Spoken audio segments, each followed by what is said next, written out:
नमस्कार। आज हम अध्ययन करेंगे मुद्रा की मांग, डिमांड फॉर मनी। मुद्रा की मांग किसे कहते हैं? मुद्रा की मांग स्वयं के लिए नहीं की जाती है, बल्कि वस्तुओं व सेवाओं को खरीदने की क्षमता के कारण ही मुद्रा की मांग की जाती है। मुद्रा की मांग स्वयं के लिए नहीं की जाती है, बल्कि वस्तुओं व सेवाओं को खरीदने की क्षमता के कारण ही मुद्रा की मांग की जाती है। इस संदर्भ में मुद्रा के मांग के संदर्भ में विभिन्न विचारधाराएं प्रचलित है। उन विचारधाराओं में हम सबसे पहले विचारधारा लेते हैं प्रतिशिष्ट दृष्टिकोण के अनुसार।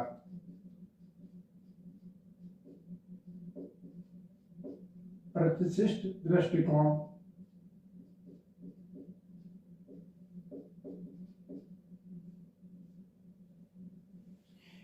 इसे कहते हैं क्लासिकल व्यू।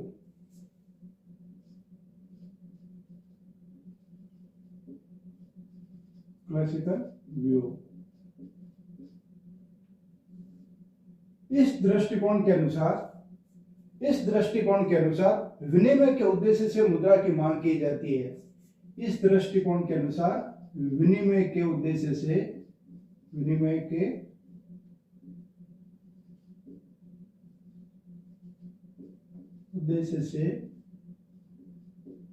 मुद्रा की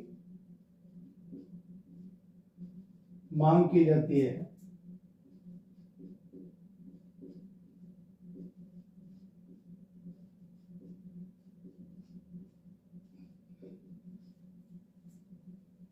अर्थात money is demanded for purpose of exchange. Money is demanded for purpose of exchange. विनिमय के उद्देश्य से मुद्रा की मांग की जाती है। विनिमय का मतलब वस्तुओं और सेवाओं का आदान प्रदान के उद्देश्य से मुद्रा की मांग की जाती है। प्रतिशिष्ट अर्थशास्त्रियों का मत था कि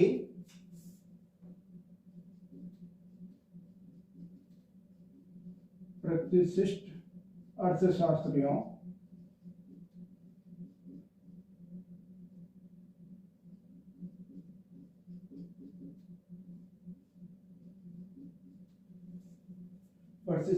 अर्थशास्त्रियों का मत था कि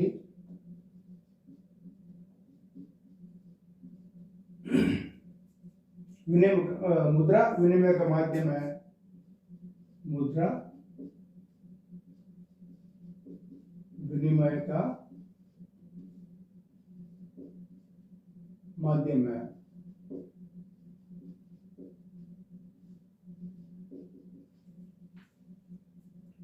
इसलिए किसी देश में मुद्रा की मांग उन वस्तुओं और सेवाओं की मात्रा पर निर्भर करती है। इसलिए किसी देश में मुद्रा की मांग वस्तुओं और सेवाओं की मात्रा पर निर्भर करती है। मुद्रा की मांग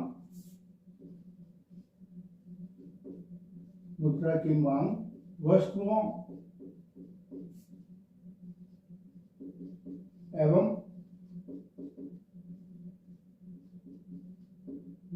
एवं सेवाओं की मुद्रा की मांग वस्तुओं एवं सेवाओं की मात्रा पर निर्भर करती है।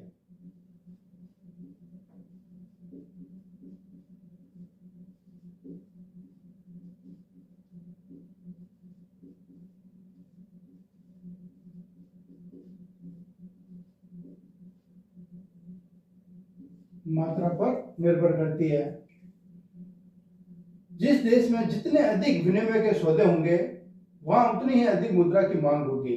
जिस देश में जितने अधिक विनिमय के सौदे होंगे, वहां उतनी ही मुद्रा की मांग होगी। किसी निश्चित समय अवधि में कितनी वस्तुएं एवं सेवाएं विनिमय के लिए बाजार में उपलब्ध है, इस पर मुद्रा की मांग निर्भर करती है। अर्थात हम कह सकते हैं किसी निश्चित अवधि में मुद्रा की कुल मांग कुल खरीदी व बेची गई वस्तुओं और सेवाओं के मूल्य के बराबर होती है। किसी निश्चित अवधि में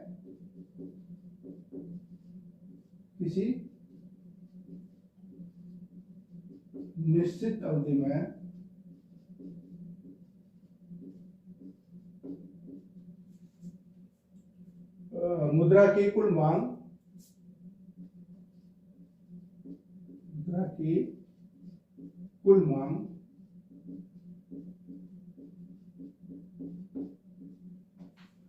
खरीदी गई मुद्रा की कुल मांग, कुल खरीदी व बेची गई,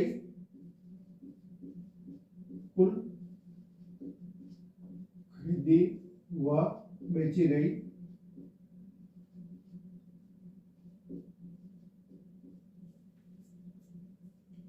वस्तुओं और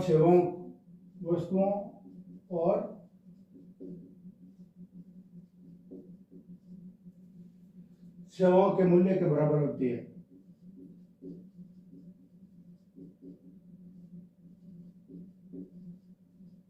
मूल्य के बराबर होती है।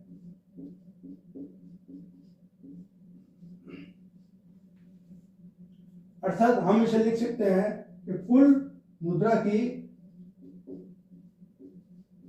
कुल मांग बराबर, अगर अपन इसे फॉर्मूले के रूप में लिखना चाहते हैं तो ऐसे लिख सकते हैं, मुद्रा की कुल मांग बराबर विनिमय सौदे का मूल्य,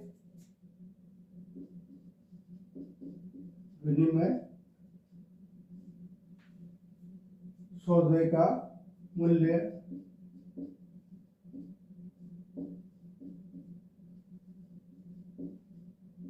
इसे अपन P लिख सकते हैं इनटू वस्तुओं और सेवाओं की मात्रा, इनटू वस्तुओं एवं सेवाओं की मात्रा, वस्तुओं एवं सेवाओं की मात्रा, इसे अपन T से रिप्रेजेंट करते हैं। यानी अपना क्या हुआ, मुद्रा की कुल मांग बराबर विनिमय सौदा का मूल्य इनटू वस्तुओं एवं सेवाओं की मात्रा, ये इसका फॉर्मूला हो सकता है।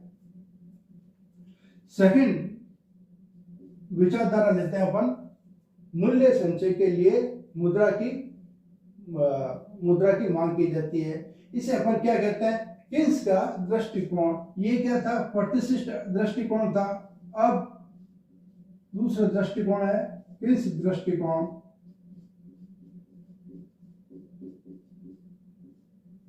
PSIAN, Keynesian view.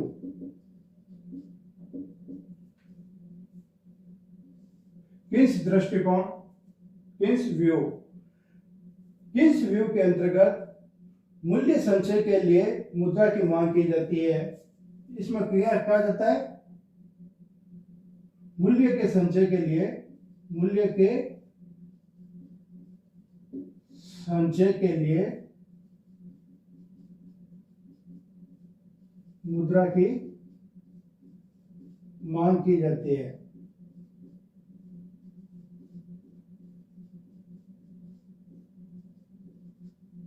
मूल्य के संचय के लिए मुद्रा की मांग की जाती है। अर्थात money is demanded as a store of value. Money is demanded as a store of value. मूल्य के संचय, स्टोर ऑफ वैल्यू के लिए मांग की जाती है। ये किसने कहा, ये कहा है किन्स ने कहा था। किसने, प्रोफेसर किन्स के अनुसार मूल्य के संचय के लिए मुद्रा की मांग की जाती है। किन्स ने मुद्रा के धन या मूल्य संचय का कार्य पर अधिक जोर दिया।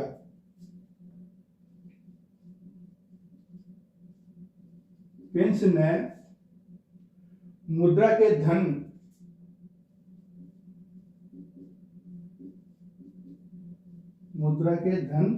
या मूल्य संचय कार्य पर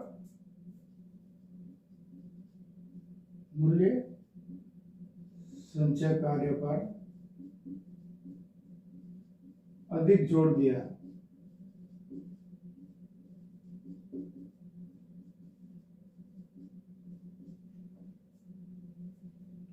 किन्स के अनुसार मुद्रा की मांग केवल इसलिए नहीं की जाती कि यह विनिमय का माध्यम है, अपितु इसलिए भी की जाती कि वह धन संचय का साधन है। मुद्रा की मांग विभिन्न प्रकार के उद्देश्यों के कारण धन संचय की आवश्यकताओं को पूरा करने के लिए की जाती है। Professor J.M. किन्स ने मुद्रा की मांग को तरलता पसंदगी के साथ संदर्भित किया। किन्स ने मुद्रा की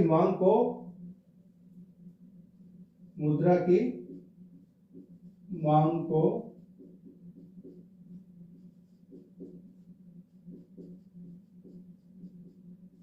तरलता यानी लिक्विडिटी पसंदगी के साथ, प्रेफरेंस ऑफ लिक्विडिटी के साथ संदर्भित किया।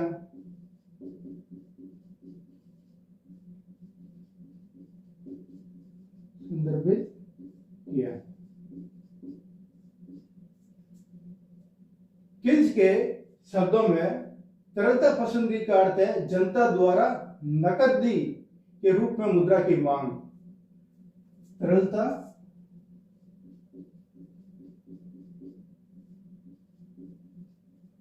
तरलता पसंदगी का अर्थ है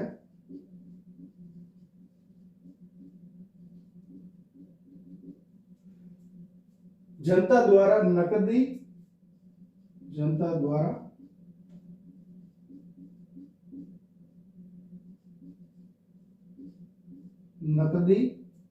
के रूप में मुद्रा की मांग।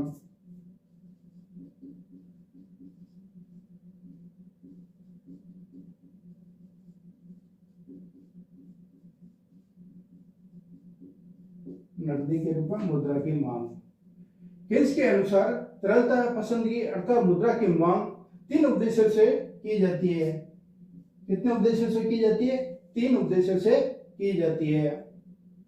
फर्स्ट पॉइंट लेते हैं इसमें, सौदा उद्देश्य।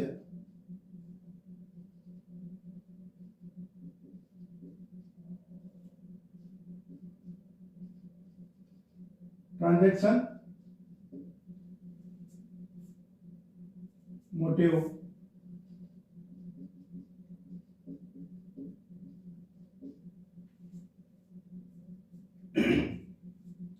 सौदा उद्देश्य के अंतर्गत व्यक्ति अपने पास कुछ नकदी रखता है ताकि आय प्राप्ति और दिन प्रतिदिन के व्यय के बीच अंतर को पार सके।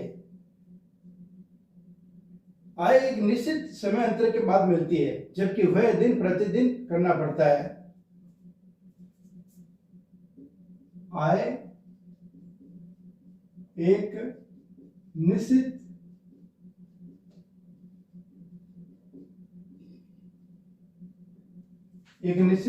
समय अंतर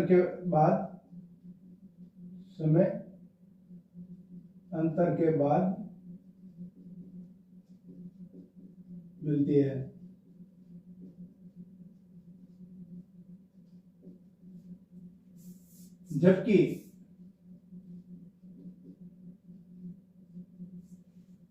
जबकि वह दिन प्रतिदिन करना पड़ता है। जबकि वह दिन प्रतिदिन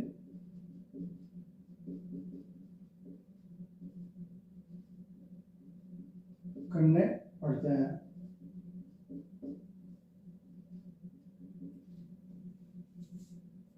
डेली एक्सपेंसेस होते रहते हैं जबकि इनकम है कुछ समय के पश्चात प्राप्त होती है। इसलिए प्रत्येक व्यक्ति को कुछ मुद्रा नकदी के रूप में रखनी पड़ती है ताकि दिन प्रतिदिन की आवश्यकताओं को पूरा किया जा सके। इसलिए प्रत्येक व्यक्ति को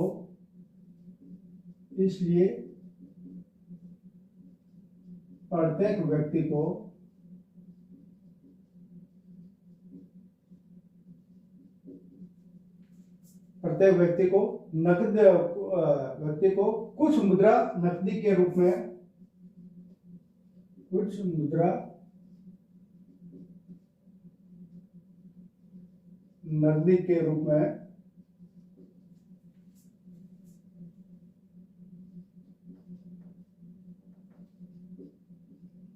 नकदी के रूप में रखनी पड़ती है ताकि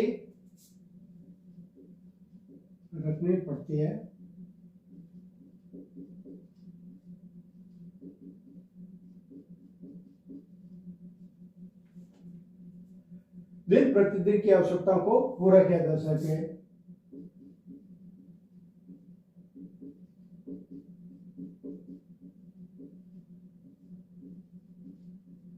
दिन प्रतिदिन की आवश्यकताओं को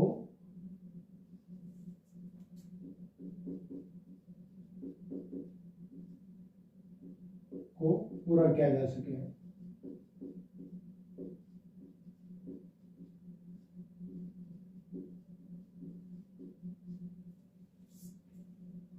सेकंड पॉइंट लेते हैं अपन दूरदर्शिता उद्देश्य। फर्स्ट में क्या था, सौदा उद्देश्य, अब लेते हैं अपन दूरदर्शिता। दूरदर्शिता उद्देश्य।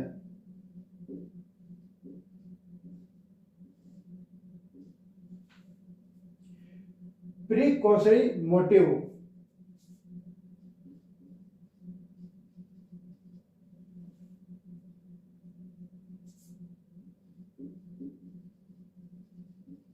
Precautionary motive.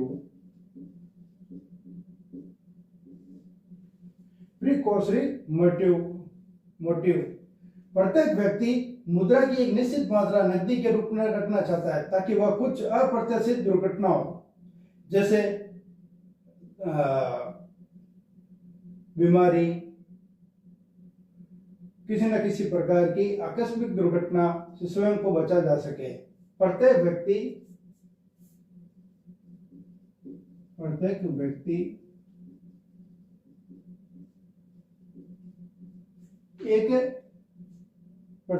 एक निश्चित मात्रा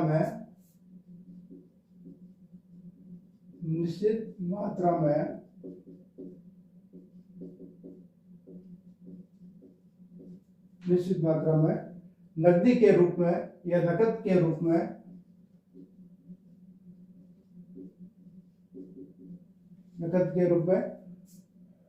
रखना चाहता है। नकद के रूप में मुद्रा का कुछ हिस्सा रखना चाहता है।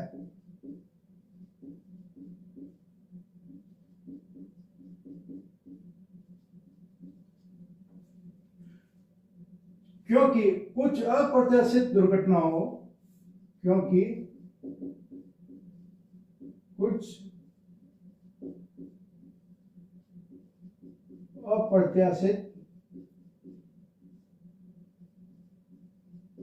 दुर्घटनाओं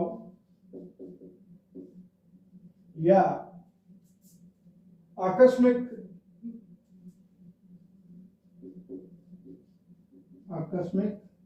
घटनाओं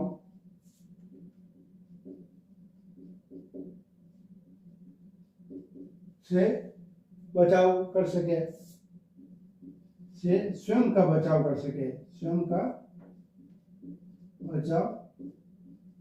कर सके। आकस्मिक या अप्रत्याशित दुर्घटनाओं जैसे बीमारी,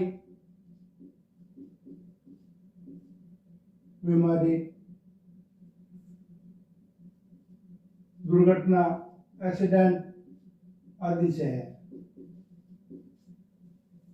यदि व्यक्ति बीमार पड़ जाए या किसी न किसी प्रकार का कोई हादसा हो जाए तो उस समय दूरदर्शिता के उद्देश्य को ध्यान में रखते हुए व्यक्ति को या व्यापारी को कुछ मुद्रा का एक निश्चित नकदी के रूप में रखना चाहिए जिससे वह अप्रत्याशित घटनाओं से बच सके। थर्ड पॉइंट लेते हैं अपन सट्टा उद्देश्य।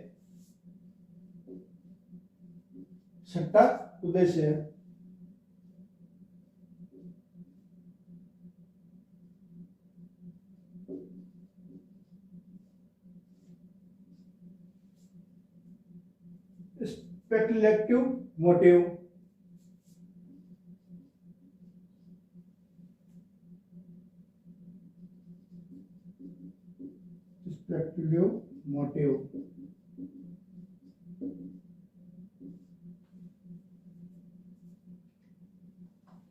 छठा उद्देश्य के अंतर्गत यह उद्देश्य नकद के रूप में मुद्रा की मांग को प्रदर्शित करता है जिसकी सहायता से बाजार में होने वाले ब्याज दरों के परिवर्तनों का लाभ उठाया जा सके। छठा उद्देश्य का नकद रूप में मुद्रा की मांग को प्रदर्शित करता है। यह नकद मुद्रा की मांग को प्रदर्शित करता है। ये नकद मुद्रा की मांग को प्रदर्शित करता है, जिसकी सहायता से बाजार दरों में जिसकी सहायता से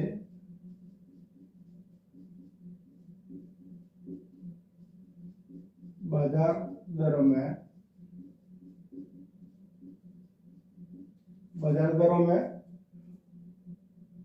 या बाजार दरों के परिवर्तनों का लाभ उठाया जा सके, जिसकी सहायता से बाजार दरों में परिवर्तन का लाभ उठाया जा सके। जो सटोरी होते हैं वो क्या करते हैं कि नकद का मांग को प्रदर्शित करते हैं, जिसके कारण बाजार में वो पैसा लगाते हैं और ब्याज दरों में परिवर्तन के कारण उसका लाभ उठाने की कोशिश की जाती है, जिसके कारण सट्टा बाजार या जो सट्टा उद्देश्य होता है उसके कारण वो बॉन्ड या कीमतों में परिवर्तन जो भी होता है उन सब के दरों में परिवर्तन के कारण लाभ उठाने का प्रयत्न किया जाता है।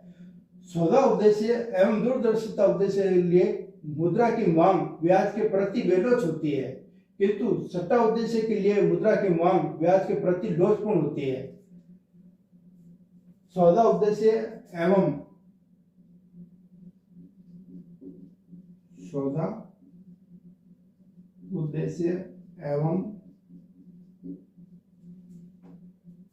दूरदर्शिता उद्देश्य के लिए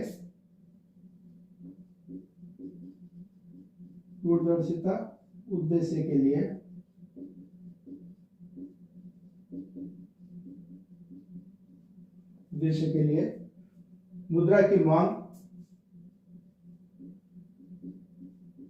मांग ब्याज के प्रति बेलोच होती है।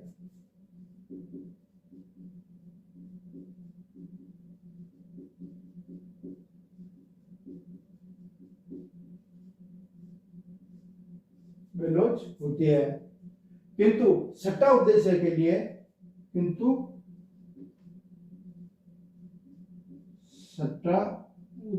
लिए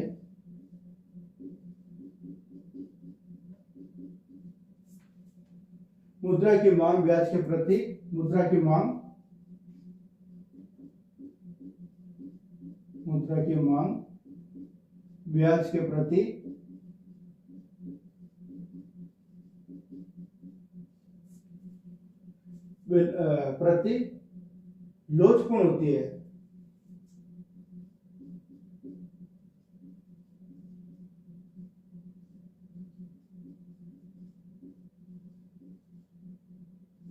लोचपूर्ण होती है।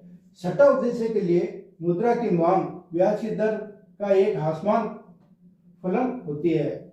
सट्टा उद्देश्य के लिए मुद्रा की मांग ब्याज की दर का एक हास्यमान फलन होती है। थर्ड पॉइंट लेते हैं अपन, तीसरी विचारधारा आधुनिक विचारधारा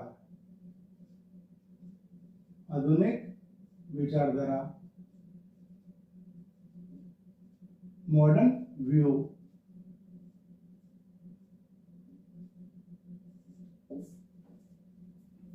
आधुनिक विचारधारा के अनुसार, आधुनिक अर्थशास्त्रियों के अनुसार मुद्रा की मांग को कृत्रिम रूप से सौदा उद्देश्य, सार्थकता उद्देश्य यानी दूरदर्शिता उद्देश्य और सट्टा उद्देश्य के मध्य विभाजित करना उपयुक्त नहीं है।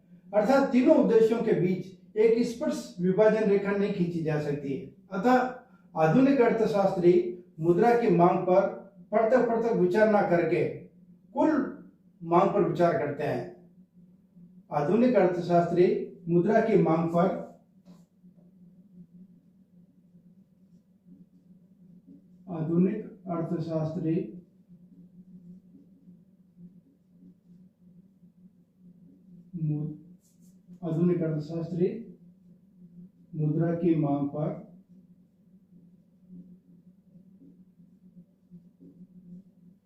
मुद्रा की मांग पर पृथक विचार ना कर या अलग अलग विचार ना कर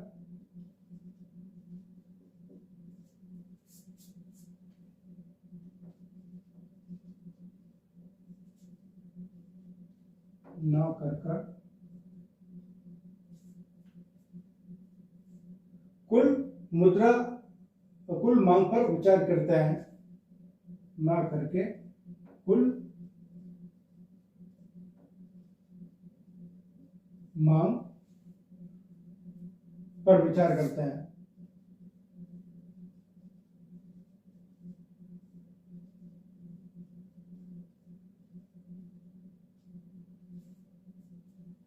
इसके अतिरिक्त आधुनिक विचारकों का यह भी मत है कि मुद्रा की मांग पर संपत्ति के स्टॉक का भी प्रभाव पड़ता है।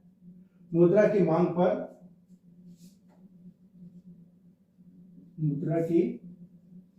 पर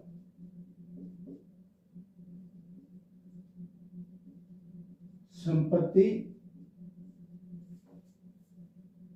के स्टॉक का भी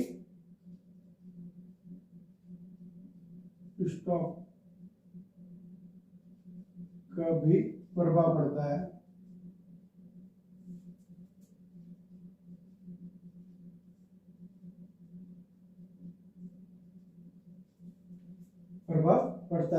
सामान्यतः संपत्ति का स्टॉक जितना अधिक होगा, मुद्रा की मांग भी उतनी अधिक होगी।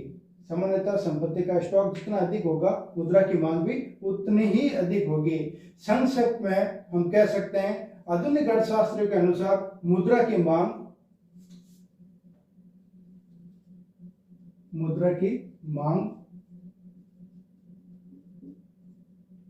अर्थात कैपिटल एम, मुद्रा की मांग को प्रभावित करने वाले तीन प्रमुख घटक, मुद्रा की मांग को प्रभावित करने वाले तीन घटक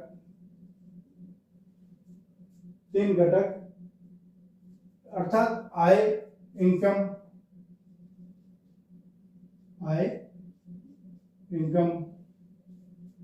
ब्याज व एवं संपत्ति,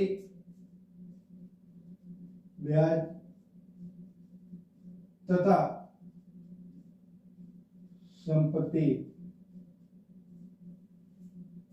संपत्ति को यानी वेल्थ। इस प्रकार मुद्रा की मांग को प्रभावित करने वाले घटकों में संपत्ति को सम्मिलित करने पर निम्न प्रकार से समीकरण प्राप्त होता है। M बराबर मुद्रा की मांग बराबर F Y R और W, function of Y R W, ये प्राप्त होता है।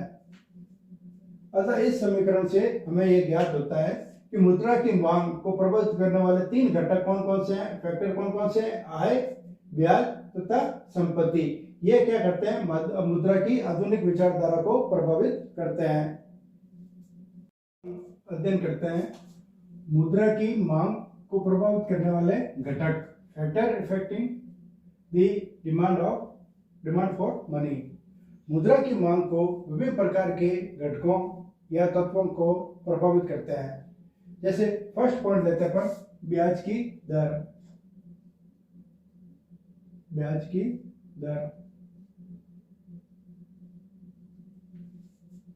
रेट ऑफ इंटरेस्ट,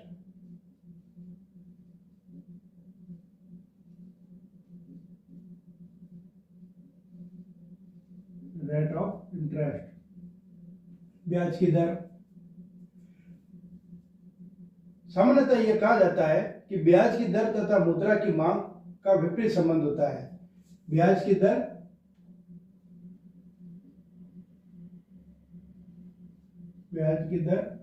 तथा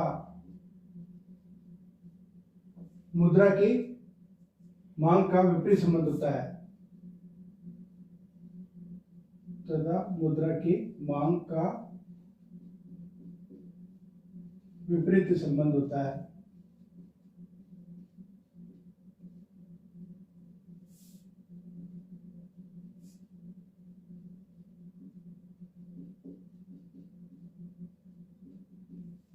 अर्थात ब्याज की दर जितनी अधिक होगी,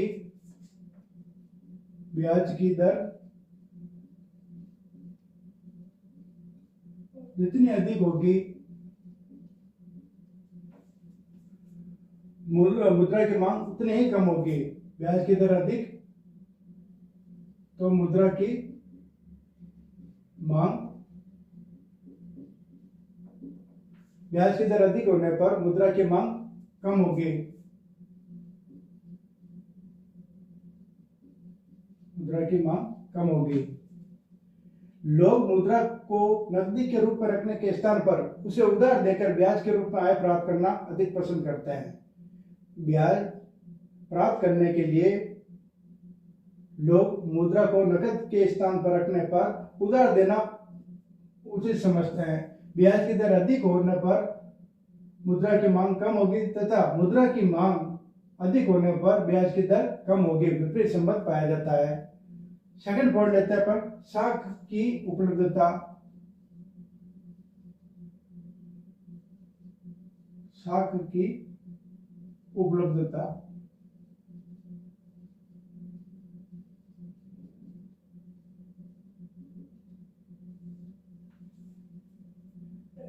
एबिलिटी ऑफ क्रेडिट। मुद्रा की मांग साख की उपलब्धता पर निर्भर करती है।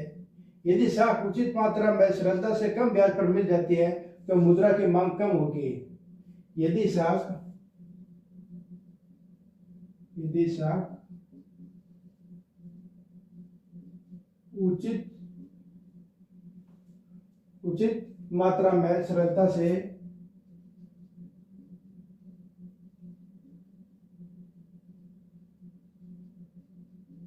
उचित मात्रा में श्रद्धा से मिल जाती है तो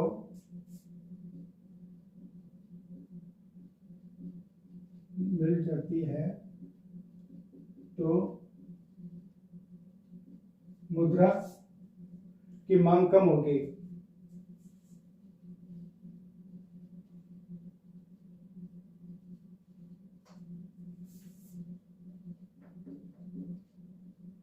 मुद्रा की मांग कम होगी। इसके विपरीत यदि साख उचित मात्रा में निश्चित समय में नहीं मिल पाती है तो मुद्रा की मांग क्या होगी? अधिक होगी। इसके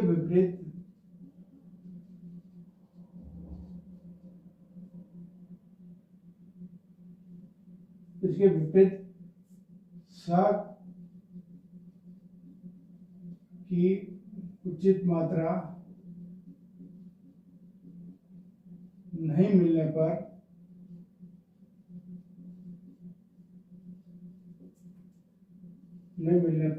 मुद्रा की मांग अधिक होगी। मुद्रा की मांग कैसे होगी? अधिक होगी। थर्ड पॉइंट लेते हैं अपन, भुगतान प्रणाली। भुगतान प्रणाली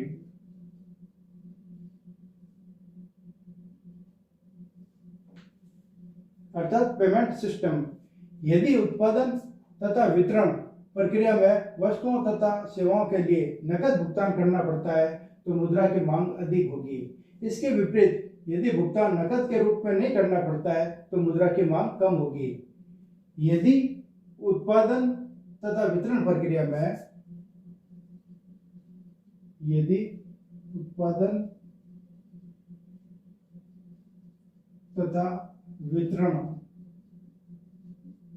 प्रोडक्शन एंड डिस्ट्रीब्यूशन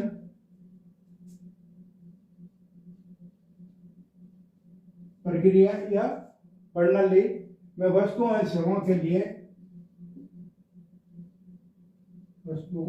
एवं सेवाओं के लिए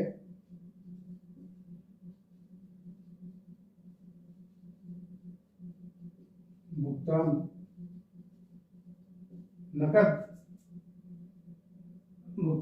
नकद करना पड़ता है।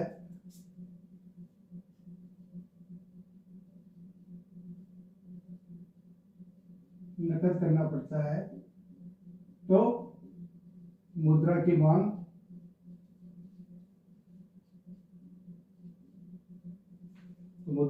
क्या होगी? अधिक होगी।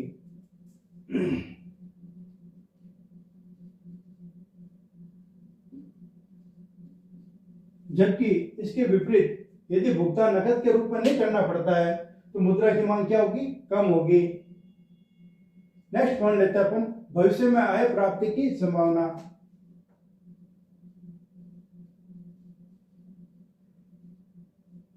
भविष्य में आय प्राप्ति की संभावना।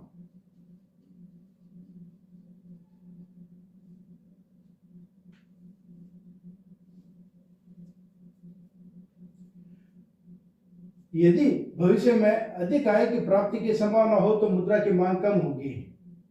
इसके विपरीत भविष्य में कम आय प्राप्ति की संभावना हो तो मुद्रा की नकदी के रूप में अधिक मांग करेंगे, जिससे भविष्य में आय के कम होने के दौरान अपनी आवश्यकताओं को पूर्ण किया जा सके। यदि भविष्य में अधिक आय की प्राप्ति की संभावना है, यदि भविष्य में अधिक आय प्राप्ति की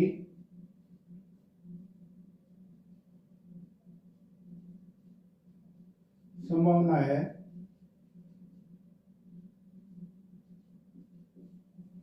है तो मुद्रा की मांग कम होगी।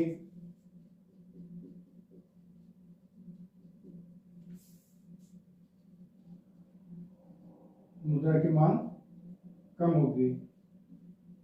इसके विपरीत यदि भविष्य में आय प्राप्ति की संभावना नहीं है तो मुद्रा की मांग नकदी के रूप में अधिक मांग करेंगे, जिससे भविष्य में आय के कम होने पर अपनी आवश्यकताओं को पूर्ण करने के लिए प्राप्त की जा सकती है। नेक्स्ट पॉइंट कीमतों में परिवर्तन की संभावना।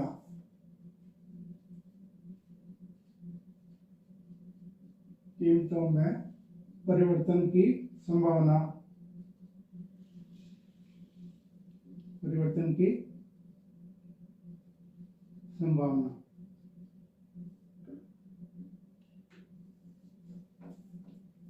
मुद्रा की मांग पर कीमतों पर होने वाले परिवर्तनों की संभावना का भी प्रभाव पड़ता है। यदि भविष्य में कीमतों के बढ़ने की संभावना हो तो लोग वर्तमान में वस्तुएं अधिक खरीदेंगे। इस प्रकार वर्तमान में खर्च बढ़ेगा और मुद्रा को नकदी के रूप में रखना लोग कम पसंद करेंगे, फलतः मुद्रा की मांग कम होगी।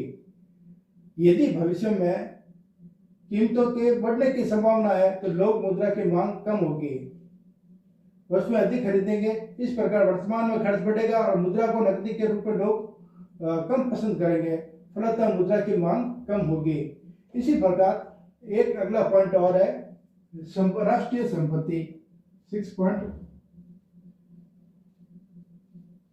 राष्ट्रीय संपत्ति।